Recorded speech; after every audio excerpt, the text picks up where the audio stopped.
आर्हत वाङ्मय में कहा गया है, अप्पा कत्ता विकत्ताय दुहाणय सुहाणय, अप्पा मित्त ममित्तम च दुप्पट्ठिय सुपट्ठियो। जैन दर्शन में आत्मा पर विवेचन किया गया है। आत्मा को अमूर्त माना गया है, बताया गया है। नो इंद्रिय गज्ज अमुत्त भावा, अमुत्त भावा भी हो निच्चो आश्रय। आत्मा इंद्रियों के द्वारा ग्राह्य नहीं होती है, क्योंकि वह अमूर्त भाव है, अरूपी है। और अमूर्त है तो वह नित्य भी है, शाश्वत भी है। पर्याय परिवर्तन तो आत्मा में भी होता है। एक आत्मा में आज थोड़ा ज्ञान प्रकट है, कभी संपूर्ण ज्ञान प्रकट हो सकता है। तत्वार्थ भाष्यानुसारिणी में ज्ञान के बारे में चर्चा आई है।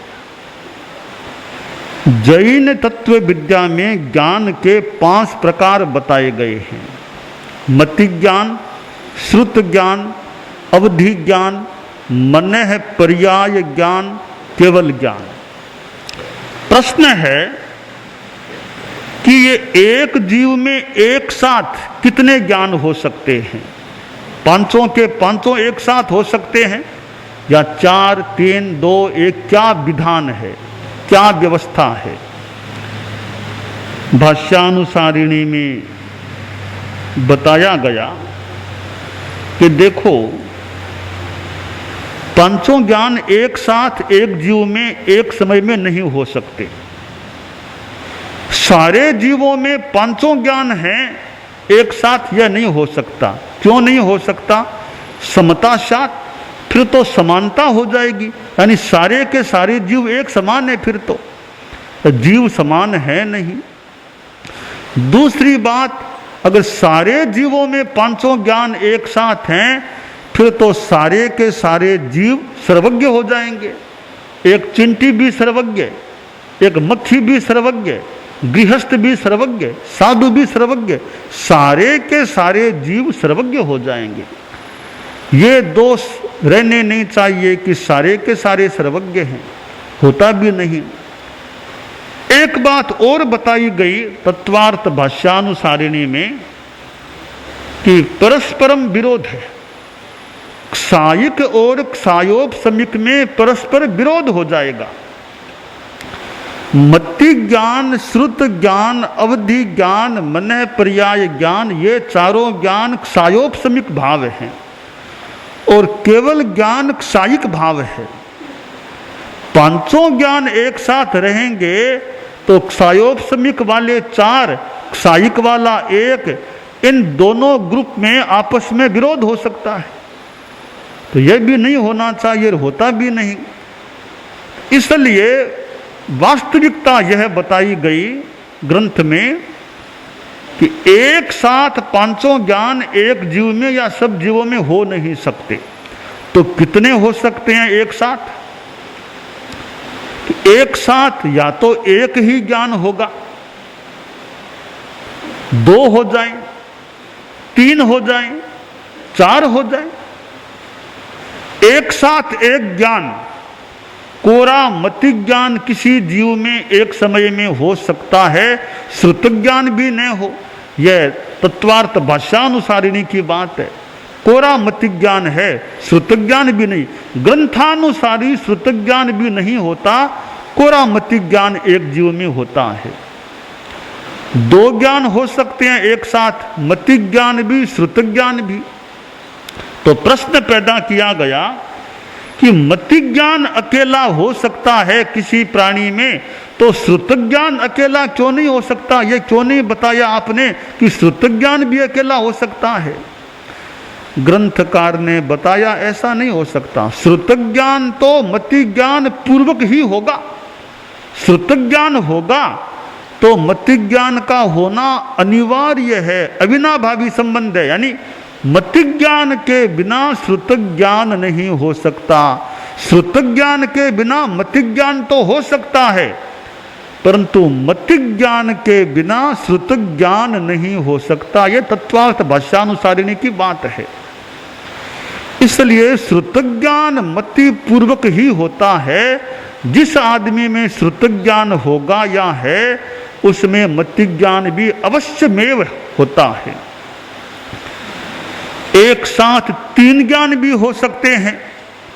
एक आदमी में मति ज्ञान भी है, श्रुत ज्ञान भी है और अवधि ज्ञान भी है। तीनों ज्ञान एक साथ एक जीव में प्राप्त हो सकते हैं। और आगम के आधार पर आपको बताऊं तो एक साथ मति ज्ञान, श्रुत ज्ञान और मनः प्रयोग ज्ञान, ये तीन ज्ञान भी एक साथ हो सकते हैं कि मति श्रुत है, मनः पर्याय ज्ञान है, अवधि ज्ञान नहीं है उसमें। तो मति श्रुत अवधि ये तीन ज्ञान भी एक साथ हो सकते हैं और मति श्रुत मनः पर्याय ये तीन ज्ञान भी एक साथ हो सकते हैं। चार भी एक साथ हो सकते हैं। मति ज्ञान, श्रुत ज्ञान, अवधि ज्ञान और मनः पर्याय ज्ञान, ये चारों ज्ञान भी एक साथ एक आदमी में उपलब्ध हो सकते हैं। परंतु केवल ज्ञान किसी को हो जाएगा, फिर शेष चार ज्ञान का विलय, कोरा एक केवल ज्ञान रहेगा। एक उदाहरण आपने पहले कभी सुना हो, न सुना हो। एक केवल ज्ञान अकेला कैसे रहता है? एक कोई धोरा टिब्बा था, उस टिब्बे में एक चौकोर पाटा, बाजोट, चौकी, वो धस गया था, ऊपर मिट्टी आ गई थी। हवा आई और उस चौकी का एक किनारा मिट्टी से रहित हो गया, तो चौकी का एक किनारा दिखने लग गया। उस किनारे की हवा से वो मिट्टी हटी, चौकी के दो किनारे दिखने लग गए। इधर वाले किनारे की मिट्टी हटी तो तीन किनारे दिखने लग गए। उधर वाले किनारे की मिट्टी हटी, चौथा किनारा दिखने लग गया। एक साथ एक किनारा भी दिख रहा था, एक साथ दो किनारे भी दिख रहे थे, एक साथ तीन किनारे भी दिखे थे, एक साथ चार किनारे भी दिखे थे। अर्थात इसी तरह कोरा मति ज्ञान भी हो जाए, या कोरा अलग एक ज्ञान हो जाए, दूसरा केवल ज्ञान, या मति श्रुत दो ज्ञान हो जाए, या मति श्रुत अवधि अथवा मति श्रुत मनः पर्याय ये तीन ज्ञान हो जाएं, अथवा चारों किनारे दिखे। इसका मतलब मति श्रुत अवधि मनः पर्याय चारों ज्ञान एक साथ हो जाएं। बाद में तेज हवा आई, सारी की सारी मिट्टी हट गई, पूरी चौकी, पूरा बाजोट दिखने लग गया। फिर चार नहीं, दो नहीं, तीन नहीं, एक, केवल एक चौकी, पूरी एक ही चौकी दिखने लगी। जब केवल ज्ञान हो जाता है तो जैसे एक पूरी चौकी दिखने लगी पूरी मिट्टी हटने के बाद, इसी प्रकार ज्ञानावरणीय क्रम की सारी मिट्टी, सारी रजें हट जाती हैं। फिर एक ज्ञान, कोरा केवल ज्ञान ही रहता है, शेष चार ज्ञान नहीं रहते। भाष्यानुसारिणी में बताया गया सिद्धसेन गणी ने कि मेरे से भिन्न दूसरे सूरी आचार्य कहते हैं कि नहीं नहीं, एक साथ पांच ज्ञान भी हो सकते। मैं नहीं कहता, तो दूसरे कहते हैं कि एक साथ पांच ज्ञान भी हो सकते हैं। कैसे? केवल ज्ञान सहित एक साथ पांच ज्ञान। तो वो दूसरों का मत यह है कि देखो भी एक साथ क्यों नहीं हो सकते। आकाश है, आकाश में सूर्य उदित हो गया, गब्ध आकाश, विगत अब्र, बिना बादलों का आकाश है, दोपहर का समय है, तो सूर्य आकाश में है, क्या धरती पर अग्नि का प्रकाश नहीं हो सकता? कहीं कोई दिया जला हुआ नहीं रह सकता? सूर्य का प्रकाश होने पर भी कहीं अग्नि का प्रकाश भी विद्यमान रह सकता है, कहीं दिया भी जलता हुआ रह सकता है। तो सूर्य के होने पर अन्य प्रकाश भी हैं। इसी तरह केवल ज्ञान रूपी सूर्य के होने पर भी मति श्रुत आदि दिए भी रहें तो क्या दिक्कत, वो भी तो रह सकते हैं। परंतु सूर्य का प्रकाश इतना तेजस्वी है, फिर दिए का और अग्नि का प्रकाश तिरोहित हो जाएगा, गौण हो जाएगा, निस्तेज सा हो जाएगा, क्योंकि सूर्य का इतना तेज है। तो केवल ज्ञान के होने के बाद मति ज्ञान आदि 4 ज्ञान रहते तो हैं, वे निस्तेज हो जाते हैं। और यह निस्तेजस्विता के कारण से गौण भले कह दें 4 ज्ञान भी हैं। दूसरा तर्क दिया गया अन्य आचार्यों का, सिद्धसेन गणी बताते हैं कि जैसे आश्रय केवल ज्ञानी के भी आंख तो है ना, उसके भी नेत्र तो हैं, पर उसके नेत्र देखने के लिए अपेक्षित नहीं रहते, क्यों केवल ज्ञान से सब कुछ देख रहा है, फिर आंखों से देखने की अपेक्षा ही नहीं रहती। पर नेत्र है तो सही ना, नेत्रों का अस्तित्व तो है ना। इसी प्रकार केवल ज्ञान के होने पर मति ज्ञान की अपेक्षा न रहे भले, पर मति ज्ञान है तो सही ना। इसलिए 5 ज्ञान एक साथ रह सकते हैं। यह अन्य आचार्यों का मत है। वैसे मुख्य मत या सिद्धसेन गणी का मत या हमारा मत कह दें, केवल ज्ञान होने के बाद और ज्ञानों का कोई अस्तित्व नहीं, क्योंकि और ज्ञान सायोपसमिक भाव है। पूरा पाटा जब अनावृत हो गया तो 4 किनारे ही दिखते, वो बात समाप्त, पूरा पाटा दिखने लग गया, चौकी दिखने लग गई। इसी प्रकार केवल ज्ञान हो जाने के बाद जो सायोपसमिक भाव हैं उनका अस्तित्व समाप्त, एक केवल ज्ञान ही दिखाई देता है, वही विद्यमान रहता है। तो आत्मा का एक स्वभाव है ज्ञान। आत्मकथा यानी अपनी कथा, अपने बारे में कथा, अपने जीवन की बात। परम पूज्य गुरुदेव तुलसी की आत्मकथा आई हुई है। मेरा जीवन मेरा दर्शन के रूप में कितना विशाल काय ग्रंथ है। साध्वी प्रमुखा जी का आश्रम उसमें बोलता है। और आचार्य महाप्रज्ञ जी की भी कुछ आत्मकथा आई हुई है। तो ये आत्मकथा यानी अपनी कथा। महात्मा गांधी की भी आत्मकथा, अपनी कथा, अपनी बात, अपने द्वारा। तो आत्मा ऐसा तत्व है जिसका अर्थ एक है अपना, आत्मीय, अपने। एक मुख्य अर्थ है आत्मा असंख्यात चैतन्य प्रदेशों वाला पिंड आत्मा होती है। तो आत्मा अमूर्त है, उसे आंखों से देखा नहीं जा सकता, कानों से सुना नहीं जा सकता, नासिका से सूंघा नहीं जा सकता, जीभ से उसका स्वाद नहीं लिया जा सकता, शरीर से छुआ नहीं जा सकता।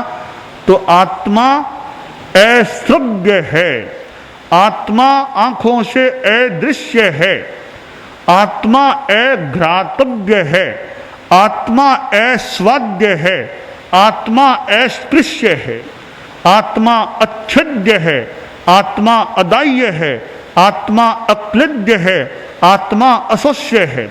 उसे न छेदा काटा जा सकता, न जलाया जा सकता, न भिगोया जा सकता, न सुखाया जा सकता।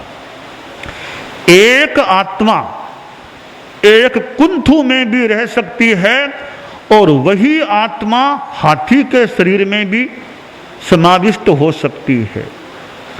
जैसे एक दिया है, एक दिए के ऊपर एक ढक्कन लगा दिया, छोटा सा ढक्कन लगा दिया, तो दिए का प्रकाश उस ढक्कन के भीतर भीतर समाविष्ट हो गया।